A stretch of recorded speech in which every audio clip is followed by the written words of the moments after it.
पांडे अपने YouTube channel पर आपका स्वागत करता हूं। जो लोग नए हैं प्लीज़ चैनल को सब्सक्राइब करें, जो लोग पुराने हो गए हैं वो लाइक और शेयर करते रहें। आज हम लोग देखेंगे एक बहुत ही महत्वपूर्ण चैप्टर, अपना पुराना ही चैप्टर चल रहा है, चैप्टर नंबर फर्स्ट, कक्षा 12 की जो फिजिक्स है वो पढ़ाई जा रही है और जिसमें हम लोग 2 या 3 4 पीछे भी वीडियो पढ़ चुके हैं। आज हम लोग देखेंगे कि एक बहुत ही महत्वपूर्ण निगमन जिसे हम लोग पेपर में अच्छी और निरक्षी स्थिति के बारे में, एक पेपर में हमेशा आता है, किसी वैद्युत द्विध्रुव के कारण किसी बिंदु पर वैद्युत क्षेत्र की तीव्रता अच्छी स्थिति में ज्ञात करना, और सूत्र होता है ई बराबर या वेक्टर ई बराबर 1/4 pi epsilon 0 1/4 pi epsilon 0 2p/r³ का निगमन कैसे होता है आज हम लोग पूरा देखेंगे। अच्छे तरीके से अगर समझ जाएंगे, 2-3 बार करेंगे तो ये आपको अच्छे तरीके से तैयार हो जाएगा। बहुत ही आसान टॉपिक है, आराम से करेंगे, आराम से समझेंगे। देखिए इधर हम लोग चलते हैं इसको डेरिवेशन करने के लिए कैसे क्या किया जाता है। सबसे पहले डायग्राम बनाएंगे। डायग्राम में हम लोग बनाएंगे इसे, सर्वप्रथम वैद्युत द्विध्रुव बनाएंगे AB +Q -Q, यहाँ से EL ओवरऑल 2L। कैसे क्या करते हैं, परिभाषा क्या लिखी, हम लिखाएंगे नहीं परिभाषा, अब आपको खाली आपको समझना है। क्या हम बोल रहे हैं बार बार बोलेंगे, आप अपनी कॉपी में सुनकर लिखना है आपको। माना कि एक वैद्युत द्विध्रुव AB, माना कि एक वैद्युत द्विध्रुव AB जिसके सिरों पर आवेश +Q व -Q, ऊपर चाहे लिखें चाहे जहाँ लिख दें, कोई दिक्कत नहीं है। इसके सिरों पर आवेश +Q व -Q है तथा इसकी लंबाई LL ओवरऑल क्या है 2L है। इसके मध्य बिंदु O से स्मॉल r की दूरी पर एक बिंदु P है जहाँ पर हमें वैद्युत क्षेत्र की तीव्रता ज्ञात करनी है अच्छी स्थिति में। कहाँ पे? अच्छी स्थिति में। फिर से एक बार भाषा सुनेंगे पूरी अच्छे तरीके से भाषा सुनेंगे और बनाना भी सीख लीजिए कैसे बनाएंगे पूरा। माना कि एक वैद्युत द्विध्रुव AB जिसके सिरों पर आवेश +Q व -Q है तथा इसकी लंबाई 2L है। इस द्विध्रुव के मध्य बिंदु से स्मॉल r की दूरी पर एक बिंदु P है, अच्छी स्थिति में एक बिंदु P है जहां पर हमें वैद्युत क्षेत्र की तीव्रता ज्ञात करनी है। आगे चलते हैं हम लोग। इसमें एक बात मेन ये होती है कि अगर हम बात करें ये पूरी, इसमें खाली अगर जानकारी देखें, ये अगर L है, ये पूरा क्या है L, ये क्या है L, तो अगर हम बात करें यहाँ से ये पूरी L है, ये पूरी R है। अगर आपसे कोई पूछ ले ये कितनी होगी, मतलब अगर हम आपसे कहें कि ये पूरी 10 है, ये यहाँ से O से लेकर के P तक की दूरी 10 है, ये 2 है, तो ये कितनी होगी। अगर आप कहें ये 10 ये 2, तो ये बड़ा वाला टुकड़ा कितना होगा 8। कैसे पता चला, 10 में से अगर हम 10 है, ये मान लीजिए 2 है, तो ये कितना होगा 10 में से अगर 2 घटा देंगे तो 8 आ जाएगा। तो अगर हम इसकी बात करें तो ये हो जाएगा R - L, मतलब बड़े वाले से हम लोग छोटे को घटा देंगे तो क्या मिल जाएगी, ये वाली दूरी मिल जाएगी। कहाँ से कहाँ तक, बिंदु P से लेकर के A तक की दूरी मिल जाएगी। ठीक है, इसी प्रकार अगर ये 10 है, ये 2 है, तो ओवरऑल कितनी होगी 12। क्यों, 10 में से 2 जोड़ देंगे तो 12 हो जाएगी। तो बिंदु B से लेकर P तक की दूरी क्या हो जाएगी R + L हो जाएगी। फिर से एक बार आप देख लीजिए, अच्छे तरीके से समझ लीजिए क्या कैसे है। माना कि एक वैद्युत द्विध्रुव AB जिसके सिरों पर आवेश +Q व -Q है तथा इसकी लंबाई 2L है। इस द्विध्रुव के मध्य बिंदु O से स्मॉल r की दूरी पर एक बिंदु P है, अच्छी स्थिति में एक बिंदु P है जहां पर हमें वैद्युत क्षेत्र की तीव्रता ज्ञात करनी है। इतनी भाषा लिख लीजिए। इसके बाद ये मेन प्रमुख बात है कि ये R - L और R + L कहाँ से आता है। अगर ये पूरी O से लेकर P तक की दूरी अगर R है, बेटा देख लीजिए, ये O से लेकर के P तक की दूरी अगर R है, ठीक है, और ये यल है, तो ये 10 मान लेते हैं, ये 2 है तो ये क्या होगी 8 होगी। कैसे पता चला? 10 में से अगर हम 2 घटा देंगे तो ये कितना आ जाएगा 8 आ जाएगा। अगर ये 10 पूरा है, ये 2 है तो ये कितना होगा 8 होगा। 10 तो क्या करते हैं हम लोग 10 में से 2 घटा दें, मतलब बड़े वाले छोटे वाले घटा देंगे, जो मान आएगा वो ए से लेकर के पी तक की दूरी हो जाएगी। ये पूरा यहाँ से लेकर के यहाँ तक की दूरी पूरी पी तक की दूरी कितनी है 10 है, ये 2 है तो पूरी दूरी कितनी होगी 10 प्लस 2 अर्थात 12 अर्थात आर प्लस एल हो जाएगा। ये याद करना है या को तैयार करना है, ये बहुत कन्फ्यूजन करता है लड़के, इसमें बहुत कन्फ्यूज होते हैं। ये आर माइनस एल कहाँ से आया, आर प्लस एल कहाँ से आ जाता है, ये आप बहुत ध्यान से समझिएगा। ओ से लेकर पी तक की दूरी अगर आर है, ये अगर मान लीजिए ये यल है, तो हमेशा अगर ये 10 ये 2 10 में से 2 घटाएंगे तभी तो ये 8 आएगा। छोटा ये छोटा वाला टुकड़ा अगर हटाएंगे कितना बनेगा, बड़ा वाला जो टुकड़ा होगा 8 का होगा। अगर ये पूरा 10 का है, ये 2 का टोटल कितना होगा 12 होगा। ये आपको समझना है, मेन चीज़ आर माइनस एल और आर प्लस एल कहाँ से आए ये आपको समझना। अगर पूरी दूरी 10 है, ये टुकड़ा 2 का है तो ये कितना होगा 8, कहाँ से पता चला 10 में से 2 घटा देंगे। अगर ये पूरा यहाँ से यहाँ तक पी तक ये 10 है, ये 2 है तो पूरा कितना होगा 12 होगा। कैसे पता चला आर प्लस एल करके, ये भूलना नहीं, ये बहुत इंपॉर्टेंट बात है। आप इसको नोट कर लीजिए, एक बार हम भाषा फिर बोल देंगे, आप इसको रोक करके वीडियो नोट कर लीजिएगा। अब हम भाषा एक बार बोलेंगे फिर से। माना कि एक वैद्युत द्विध्रुव ए भी जिसके सिरों पर आवेश प्लस क्यू व माइनस क्यू हैं तथा इस द्विध्रुव की लंबाई 2l है, इसके मध्य बिंदु O से स्मॉल r की दूरी पर एक बिंदु P है जहाँ पर हमें वैद्युत क्षेत्र की तीव्रता ज्ञात करनी है। बस इतनी बात लिखना है। फिर इसके बाद ये बीच की दूरी वाला आप समझ गए कि r minus L all process का होता है। इसमें लिख लेंगे क्या, ये E1 जो होगा E1 इसकी दिशा में A से लेकर P, E1 की दिशा में इसकी दिशा क्या हो जाएगी E2। ये आपको याद करना है, दोनों एक दूसरे की दिशाएं क्या हो जाएंगी विपरीत हो जाएंगी। ठीक है, आगे चलते हैं हम लोग। ये यहाँ पे ना लगाइए, इसको सीधा लगा लीजिए, यहाँ दिखा दीजिएगा। ये सीधा दिखाई मतलब E1 की दिशा उधर की होगी, E2 की दिशा इधर की होगी। क्यों? क्योंकि अगर हम इधर जा रहे हैं तो ये E1 है और इधर की ओर आएंगे तो E2 है। इतना पूरा आप नोट कर लेंगे। हम लोग आगे चलते हैं, कैसे क्या करते हैं आगे हम लोग देखते हैं। अब इसका डेरिवेशन हम लोग करते हैं। आगे लिखेंगे, यहाँ पे नई लाइन से लिखेंगे प्लस क्यू के कारण, प्लस क्यू के कारण, प्लस क्यू के कारण बिंदु कहाँ पर P पर तीव्रता, बिंदु P पर तीव्रता। और तीव्रता को आपको पता है क्या होता है, E1 बराबर 1/4 पाई एप्सिलॉन 0 Q बटे आर स्क्वायर होता है। तो Q बटे आर स्क्वायर का मतलब अगर हम यहाँ से यहाँ तक की बात करें तो आर माइनस एल का होल स्क्वायर। इसको समीकरण नंबर क्या बना लेंगे 1 बना लेंगे। प्लस Q के कारण बिंदु P पर तीव्रता E1 के लिए, E1 के लिए क्या होगा E1 बराबर 1/4 पाई एप्सिलॉन 0 Q बटे आर स्क्वायर होता है। यहाँ पे आर स्क्वायर नहीं है, कितना है आर माइनस एल का होल स्क्वायर। इसको समीकरण नंबर 1 बना लीजिए। जल्दी नोट करिए, इसको मिटा के फिर आगे चलते हैं। आप नोट कर लीजिएगा। आगे लिखेंगे माइनस क्यू के कारण, माइनस क्यू के कारण, माइनस क्यू के कारण, ये वाले माइनस क्यू के कारण बिंदु P पर तीव्रता,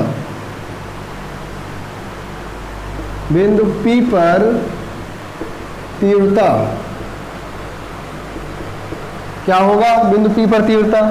यहाँ के लिए फिर वही E2 लिखेंगे। क्या लिखेंगे E2 बराबर, इसके लिए E2 होगा E2 बराबर 1/4 पाई एप्सिलॉन 0 Q बटे आर स्क्वायर होता है। बेटा यहाँ से यहाँ तक की दूरी क्या है, बिंदु यहाँ से देखें यहाँ तक की दूरी क्या है R प्लस एल हो जाएगा। तो R प्लस एल का होल स्क्वायर हो जाएगा। समीकरण नंबर क्या हो जाएगा 2 हो जाएगा। यहाँ से यहाँ तक की दूरी R माइनस एल होती है, तो इसको हमने लिख लिया E1 के लिए। और यहाँ से यहाँ तक की दूरी E2 है, तो दूरी क्या है R प्लस एल है तथा तीव्रता क्या है E2 है, तो E2 के लिए R प्लस एल हो जाएगा। आगे चलते हैं हम लोग। आप क्या करेंगे, लिखेंगे परिणामी तीव्रता, अतः परिणामी तीव्रता, परिणामी तीव्रता E बराबर E1 माइनस E2। अच्छा, माइनस क्यों कर रहे हैं यहाँ पे? इसलिए माइनस कर रहे हैं क्योंकि यहाँ पे देख रहे हैं दिशाएं विपरीत है। यहाँ लिख लेना दिशाएं क्या है? विपरीत है। विपरीत है, दिशाएं क्या है? विपरीत है। इनकी दिशाएं आपस में क्या है? विपरीत है। किसकी? E1 और E2 की। आगे लिखेंगे E बराबर, आगे E1 का मान अभी आप समीकरण 1 में देखिए 1/4πε0 Q बटे R माइनस L का होल स्क्वायर। आगे क्या करेंगे? -1/4πε0 Q बटे R प्लस L का होल स्क्वायर। बात को समझिए। E1 का मान दिशाएं देखो, परिणामी तीव्रता E बराबर E1 माइनस E2। आप तीर निशान लगा लीजिए, कोई दिक्कत वाली बात नहीं है। E बराबर E1 माइनस E2। E1 का मान आप समीकरण 1 में लिखा है, E2 का मान समीकरण 2 में लिखा है। दोनों को मान आपस में रख देंगे बस। ऊपर आप फिगर हम मिटाने जा रहे हैं, इसका कोई काम नहीं, हम लोग अब डेरिवेशन पूरा देखेंगे। आगे चलते हैं। E बराबर, यहाँ पे Q है, यहाँ पे Q है 4πε0। यहाँ पे इतना कामन ले लेंगे, जो जो मिल रहा है पूरे समय उतना कामन आ जाएगा। Q 4πε0 कामन आ जाएगा 1/R minus L, R minus L का whole square minus 1/R plus L का होल स्क्वायर। ये हो जाएगा। ये क्या कर रहे हैं हम? यहाँ Q है, यहाँ Q बेटा, ये कामन आ जाएगा। 1/4πε0 यहाँ है, 1/4πε0 यहाँ कामन आ जाएगा। यहाँ माइनस निशान लगा है, वो अपने स्थान पे लगा रहेगा। आगे देखते हैं हम लोग। वेक्टर E बराबर Q बटे 4πε0, इसको इधर गुणा करेंगे तो हो जाएगा R प्लस L का whole square minus R minus L का होल स्क्वायर, और नीचे नीचे गुणा हो जाएगा। A minus B, A plus B का सूत्र होता है A square minus B square. Square पहले से लगा बेटा, वो लगा रहेगा। इधर गुणा हो जाएगा, इधर गुणा, नीचे नीचे गुणा हो जाएगा। आगे चलते हैं हम लोग।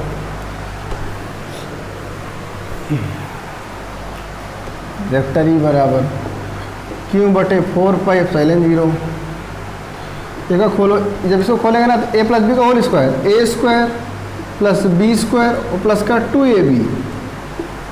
फार्मूला पता होना चाहिए आपको, A प्लस बी का होल स्क्वायर। इसको इधर गुणा किए थे, इसको इधर किए तो A minus B, A plus B, A square minus B square, square लगा, स्क्वायर लिख दिया हमने। इसको खोल रहे हैं A square plus B square plus 2B, minus निशान लगा लीजिए।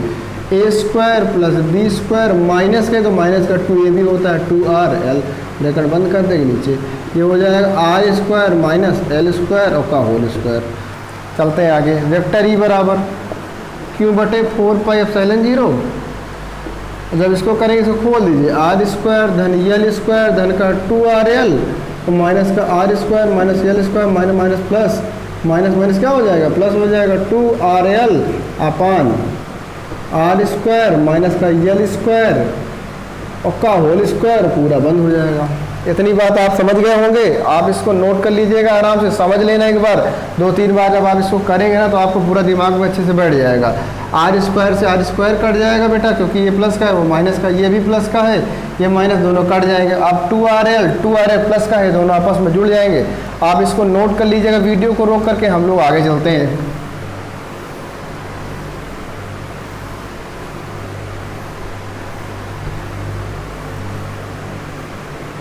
जो बचा उसको लिखते हैं। वेक्टर E बराबर Q बटे 4πε0 और 2RL कितना हो जाएगा? 4RL पूरे बटा R square minus L square का होल स्क्वायर। नीचे वाला मिटा देते हैं हम लोग। अब क्या करते हैं, इसको आराम से लिखेंगे। वेक्टर E बराबर 1/4πε0, और जब इसको करेंगे तो इसको लिखे जाएंगे Q, इधर लिख लेंगे, कोई दिक्कत नहीं, यहाँ Q हटा देते हैं। इसको लिख सकते हैं Q इंटू, इसको लिखते हैं 2L इंटू 2R। अरे गुणा में आगे पीछे लिख लो, कोई दिक्कत नहीं। RL लिखा है, ये 2 दूना 4 हो जाएगा, 2 लिख लिया हमने, 2 इसके साथ लगा दिया, 2 इसके साथ लगा, 2 4 RL, RL, ये R लिखा हुआ, L लिखा हुआ, Q अपने स्थान पे इधर आया, इधर उठा लाए, यहाँ पे कुछ नहीं आया, 1 लिखा हुआ, गुणा होगा तो फिर उसी प्रकार हो जाएगा R square minus L square का होल स्क्वायर। इतना ध्यान देना, इसमें कंफ्यूज नहीं होना है। 1। ये क्यों बेटा इधर लेके चले आए, ये 4 लिखा इसको लिख लिया 2 गुणे 2, आर लिखा यल लिखा इसके साथ अभी इसमें कुछ बनेगा इसलिए हमने इसको साथ लिख लिया। आपको पता क्या, क्योंकि हम लोग जानते हैं कुछ जानते हैं, क्या जानते हैं भाई, जानते हैं कि चूंकि हम लोग जानते हैं P बराबर क्या होता है Q इंटू 2L। P बराबर क्या होता है, P बराबर होता है Q इंटू 2L। ये क्या है, वैद्युत द्विध्रुव है, क्या है वैद्युत द्विध्रुव। तो वेक्टर E बराबर 1/4 पाई एप्सिलॉन 0। कुछ लोग सोच रहे हैं यहाँ के नहीं लिखा, अगर आप लिखना चाहें के एक नियतांक होता है, मन हो तो हर जगह आप लिख लीजिए, कोई दिक्कत वाली बात नहीं है, ना कोई काटेगा, उसके लिए कोई बहुत बड़ा इशू नहीं, के नहीं लिखा हुआ है, ठीक है। अगर आपको दिक्कत हो यहाँ का आप के लिख लीजिए, हर जगह के लिख लेंगे तो यहाँ पर भी के आ जाए। के एक परावर्तांक होता है जिसका मान 1 होता है, आप लिखना चाहें लिखें, ना लिखना चाहें ना लिखें। यहाँ P हो जाता है P इंटू कहेंगे 2R और बटे R² माइनस का L² का होल स्क्वायर, ठीक है। आगे चलते हैं, हम लोग इसको मिटाते हैं, ठीक है। आप इसको नोट कर लीजिएगा, इतनी बात यहाँ पे इतना समझना बहुत इंपॉर्टेंट, इसको कंफ्यूज नहीं हो जाएगा, बहुत कंफ्यूज हो जाएगी, बहुत बड़ी चीज़ नहीं है। क्यों इधर लेके चले आए, इसको 2 गुणे 2 लिख लिया, ये R लिखा हुआ है, ये L लिखा हुआ है, इसको एक बनाने के लिए, इस फॉर्म में बनाने के लिए, P का मान निकालने के लिए हमने इसको किया है, क्योंकि तो ऊपर क्या लाना है, P लाना है। आगे चलते हैं, हम लोग मिटाते हैं इसको।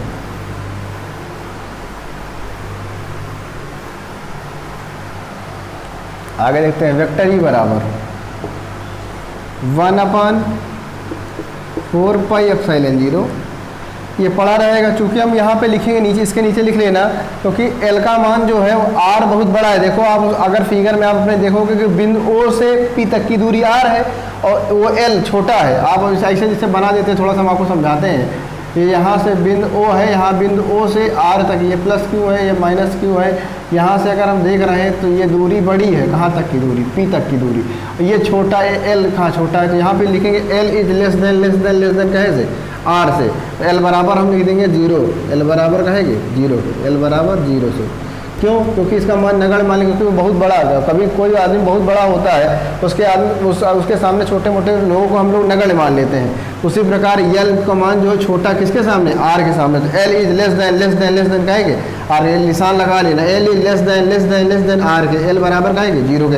L का मान अगर 0 होगा तो अगर हम यहाँ 0 रखेंगे तो ये हो जाए कितना, P इंटू 2R, इसको मिटा देते हैं, P इसको लिख लेना नीचे वाले, P इंटू कहेंगे 2R और पूरे बटा ये R² माइनस 0 का स्क्वायर करेंगे उतना ही आएगा बेटा, 0 कोई मतलब नहीं, और यहाँ भी स्क्वायर कर देंगे, नीचे वाला मिटा देते हैं हम लोग।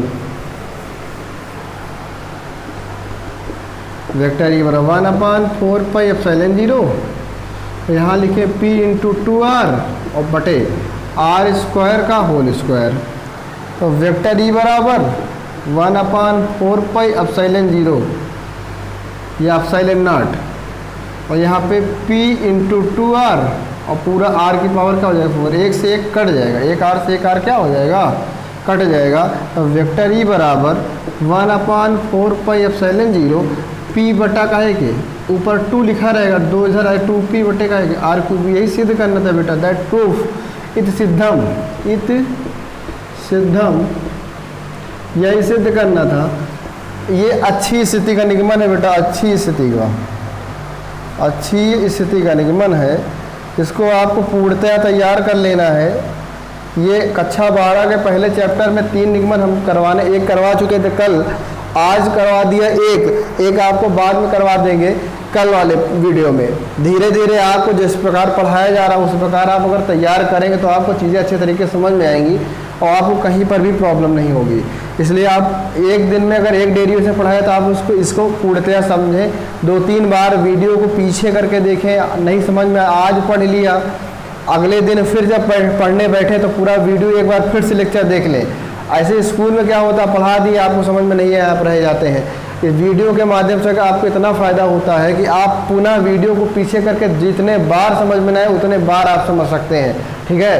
तो इससे यही फ़ायदा होता है ऑनलाइन और ऑफलाइन उस कोचिंग में। तो इसलिए आप अगर ऑनलाइन आ रहे हैं, आज कुछ समय पश्चात ये होने वाला है बेटा, आप आगे आएंगे ना तो हर एक चीज़ें आपको ऑनलाइन के थ्रू ही करनी है।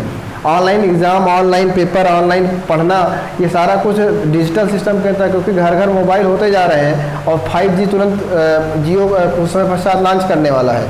तो आप मान के चलिए कि ऑनलाइन की दुनिया में लोग बहुत आगे निकल जाएंगे। इसलिए आपको भी क्या करना है कि ऑनलाइन ही पढ़ना है, ऑनलाइन पढ़ के आगे निकलना है। तो अभी से आदत पड़ जाएगी आपकी, तो आप मान के चलिए आगे फिर आपको कोचिंग का आने जाने का खर्चा ये सब आपकी बचत हो जाएगी और आपको अच्छे तरीके से समझ में आएगा। इसमें यही ऑनलाइन में केवल इतना ही फ़ायदा है कि आपको कोई भी चीज़ समझ में नहीं आता, आप दोबारा तिबारा 4 बार उसको आप देख सकते हैं। कोचिंग में एक बार अगर पढ़ा दिया जाता है ऑफलाइन में, अगर नहीं हो पाता तो गड़बड़ हो जाता है। इसलिए आप इसको चीज़ों को समझो, अपने से कनेक्ट करो और आगे दूसरों को भी फॉरवर्ड करते रहो। जितना आप इसको दूसरों तक बताएंगे उतना मेरा भी मनोबल बढ़ेगा। आप अपने द्वारा जितने भी मोबाइल मिले आप उनमें हमारा चैनल को सब्सक्राइब करवाइए और जो भी पढ़ने वाले हों उनको आप बताओ कि इस पर जुड़े, वो भी पढ़ें और आप भी उसको उनके सपोर्ट से आगे बढ़िए। ठीक है, हमारे चैनल को सपोर्ट करिए, पढ़ते रहिए, मस्त रहिए। Thank you class.